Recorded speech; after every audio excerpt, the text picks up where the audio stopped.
Well, good morning, everybody, and welcome, and I really mean welcome, and welcome back to the Greystone event. It is just so wonderful to be here in person, interacting, engaging, having fun.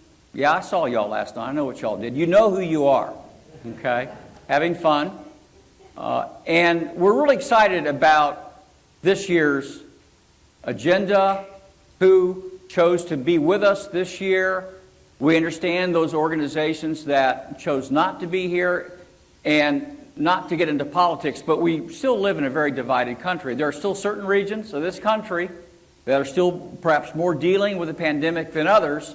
And if I just looked at a map of where people didn't come from, it's in those areas, but they very much wanted to be here. So I'm telling all of them, thank you for doing the right thing and staying home and making sure that your residents and your families are safe.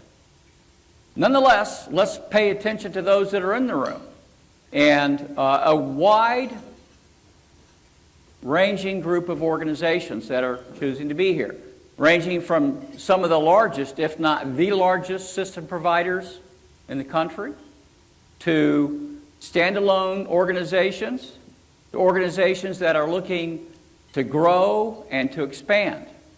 To put it into context, there's about 25 provider organizations in this room. And I think that's a pretty good number, notwithstanding all the impact of the pandemic and how difficult it is to travel today. To compare that to several years ago, that's about 2/3 of the number of client provider organizations that we have. Now, if you're looking around the room and you say, well, gee, there's a lot more elbow room, well, initially that was by design. When we first planned this and invited people, the Four Seasons said, we're still enforcing social distancing, so we had to cut our invite list down by half. They removed that restriction and allowed us to invite a few more people. What's interesting is that 2 or 3 years ago, an organization might have brought 4 or 5 people to this. Well, they're still coming, but this year maybe only 1 or 2 people. So we're hoping that in the future we'll have more people here. But before all this is said and done, we're going to vote. Everybody in this room is going to vote about whether we're going to allow them back and allow them back in. So just be thinking about that, okay? Because thank you all for your choosing to be here. This is the first conference or the first trip for many, many people since the pandemic. So I'll be curious to learn, we'll all be curious to learn what people's perspectives are and how they coped in the last year. We're still in the shadow of the pandemic, of COVID-19. And one thing that I heard a lot about at the dinner last night was just about how do we get over the negative bias that the media forced on, I use the word forced intentionally, on our industry segment. And I forget who I heard it from last night, but somebody said, yeah, I was reading in a local newspaper about how they're comparing us, meaning my organization, to like local prisons. You know, people can't come and go. Well, that's just not right. So we have to find a way to overcome that. Other things that we've learned, other than that we have to deal with the media, is that quality makes a difference. The providers in this organization are the epitome of quality. Quality provider organizations make a difference. If you look at the metrics of who has higher occupancy, we all are dealing with trouble with staff turnover, but who has less of a problem, less of a headache than others? It's those quality organizations that have the reputation in the marketplace, where they have the trust of the seniors of that marketplace. It's the organization that has treated their employees always fairly and rightly, so that when they're offered more money, the employee is not going to immediately jump for that. Doesn't mean that you don't have to pay them a fair wage. And the definition of fair wage is going to be changing, or is changing. So lots of change occurring in the industry. Technology, man, depending on the stats that you look at, it is said that during the pandemic, that 1 year, that we forced into that 1 year 10 years worth of technology innovation and adaptation. So that's not going to go away. How do we take advantage of that? How do we take advantage of that? We're in a world of hire everything. And what does that mean? Well, higher turnover, resident turnover, staff turnover, higher costs, be it wage rates, be it development costs, higher inflation driving all of that. But more importantly, higher growth in our market. And that's one thing that we should never lose sight of. This business is not easy, and it's becoming more complex. The offset to that is we're going to have a much stronger, vibrant customer out there that's going to demand that we all rethink what we do. So this next comment, not everybody will agree with. Sometimes we read or are challenged, is the CCRC concept alive? Is it dead? Is it an animal? Well, rather than defending that it's alive or that it's still a good thing, I think we should just say, no, it's dead. Now, that doesn't mean that we should go home. What that means is what worked well in the past isn't going to necessarily work well in the future or be the best answer for the consumer in the future. So let's go ahead and mourn the past, get over it, and look forward to the future about how we're going to all work together to reinvent and re-energize and reestablish the concept of how seniors can and should be provided for going forward. That's the business that we're in. It just so happens to be we use this term, CCRC. So with those kind of comments, we have constructed an agenda that will help to flush out and bring out some of that. We're first going to be having my partner, good friend, co-CEO John Spooner, going to come up here. And at breakfast this morning, I asked one of our executive managers, do you know what John's talking about? No. Do you know why he has all those props? No. Should we double our liability insurance? The answer to that was yes. So, John, we look forward to it's always amazing. After John finishes, then Tim Mallard, who is the CEO of Forefront Senior Living, and Dan Herman, who's the CEO of the industry's leading investment banking firm, and Dan has with him here a number of his senior bankers. And we've enjoyed a great long-run relationship. Dan's one of the few people that still looks young that would say, Andrews, I remember you when you had a full head of hair. And that was a long time ago. So the three of us are going to have a panel discussion that will talk about the evolution of growth and the why of senior living. And Tim will draw upon his very purposeful plan to change, adapt, and grow his organization. So you're going to get the insights of how decisions are made at the board level, of the challenges he's run into in getting to that alignment and to that go decision. Dan will share his perspective in having worked with almost everybody, if not everybody in this room, plus a lot of organizations. I want to say this. A first is occurring. So Dan is well known for his very well thought out, very structured presentations. They're normally like 127 slides on a good day. And Dan, I know I'm picking on you. We got it down to 30. Can you believe that? 30. All right? Okay. All right. He promises those are just for context. As we live in a changing world, we know that the business models of our underlying businesses need to change.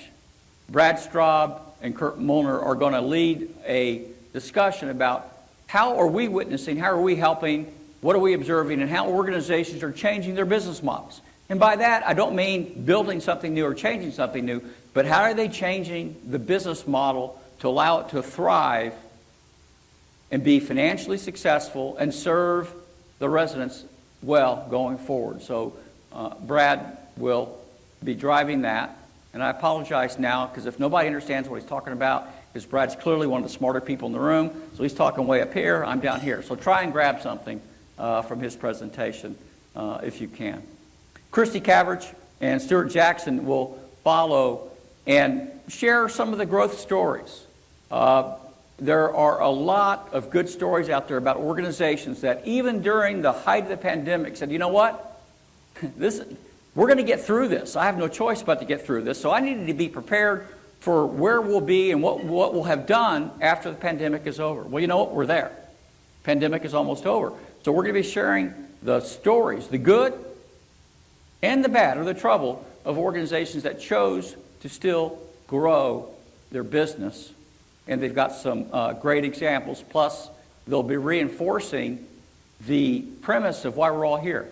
The demographics continue to say there's going to be more old people tomorrow than there are today, at a greater rate than we ever thought. So there's a great market opportunity. So Christy and Stuart will be talking about providers moving ahead through growth and how they've been successful in that. Now, it's easy and fun to talk about all the new shiny stuff that's out there. So Stuart and Christy got the fun part. It's all fun. It's all fun. We've got everyday operations that have to be dealt with. And Justin Spooner and Andrew Leach are going to be talking about the art of the pivot. Every organization, whether they wanted to or was forced upon them, had to pivot and change and do things differently on that campus in order to protect their residents, in order to serve their residents, in order to protect their staff and keep their staff. So Andrew and Justin are going to share a lot of things that we did differently, not because we wanted to, but because we had to. But as we implemented that, because we had to, we said, we should have wanted to do this. This is good stuff. In other words, it's going to stick.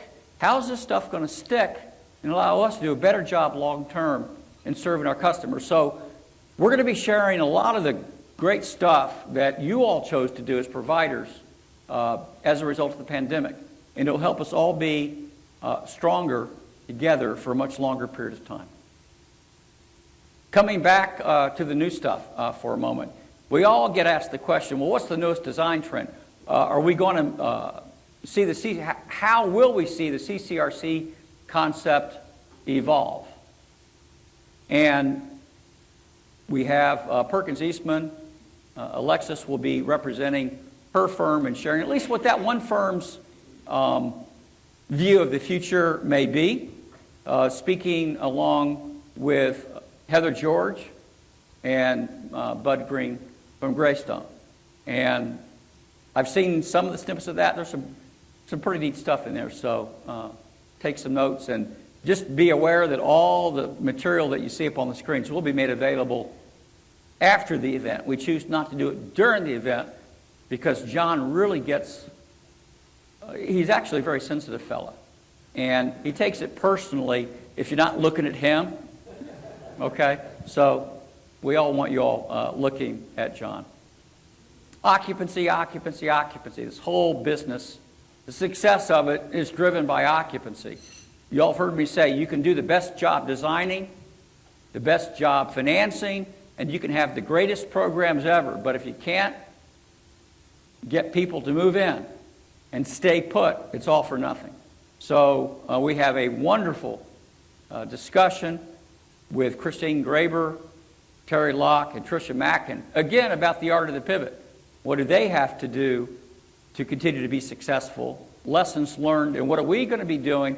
What are we going to be suggesting you do differently to keep those terms, this is John's term, not mine, butts in beds, right? So what are we going to be doing to be able to continue to drive that high occupancy? And that is along all levels of care. Now we're pulling out of that specifically and have Mindy Cheek and Jim Alford talking about the healthcare side, the assisted living side. Right now, one of the newest trends that we're all seeing, and either Dan will talk to it or perhaps Stuart will later on, is there's less of a need for a lot of on-site skilled nursing, if at all. And so we actually have under construction right now with a number of our clients what we thought would be the next generation CCRC. These were designed probably about 2 years ago. There's no nursing in the first phase. And we're going to be able to take care of most of the healthcare needs of the residents, and assisted living that's being designed differently to be able to allow for a much higher acuity resident. Now we've master planned to have some nursing in the future, but we may not ever. And I think we're going to see more and more of that occurring. Maybe not. I see some, there's not necessarily uniformity in that. But how do we take a business model that isn't working financially, that people would point to, gee, I'm going to digress. So my wife was raised by her much older sister. My wife's sister is 25 years older than she is. She's 89 years old and needs assisted living services. And so as we're talking to her, she's saying, no, I'm not going to one of those COVID places. Okay? Now, fortunately, we've found a good solution for her, but that's the mindset. So how we sell and how we provide future healthcare services has to be different. Has to be different. And then finally, Brad is going to wrap this up. Hopefully you'll hear a lot of good information. Hopefully you'll get some ideas. But as you leave here, where's the start button? What is it that you want to think about doing next in order to be able to be proactive? It's easy to say you're going to change. But sometimes knowing what's that exact next step is a little bit difficult to identify. So Brad will be sharing at least what we would recommend, what Greystone would recommend for that with respect to the start button. So thank you for being here. Last night's cocktail reception was fun. So we hope that that fun continues and that you continue to interact with our peers here.